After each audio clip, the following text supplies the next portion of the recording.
Prince Mpumelelo Dube anaingia kwa kasi. Dube anafanyaje? Ingiza mpira moja ndani, kosa mpira ule ondoka katika eneo lile, ikawa ni almanusura kwa Wiliete Sports Club.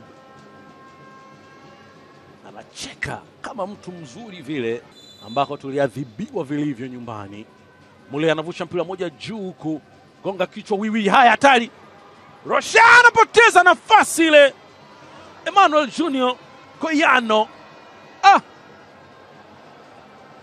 yeye mwenyewe anataka kona, wekwa mpira moja juu, akaenda juu Wiwi, akamwekea center back mwenzake Emmanuel Junior Goiano, anaingia juu Ogabuya kwa kasi kweli kweli. Ingiza mpira moja ndani kule, bado Pacom ndani ya 18, anafanyaje? Toa mpira ule sasa, Philippe Rocha kuweka salama Wiliete Sports Club. Anatabasamu kama mazuri vile, anawapa wenzie kashikash na heka kubwa kweli kweli. Angalia namna ambavyo ule mpira alivyouchukua kifundi.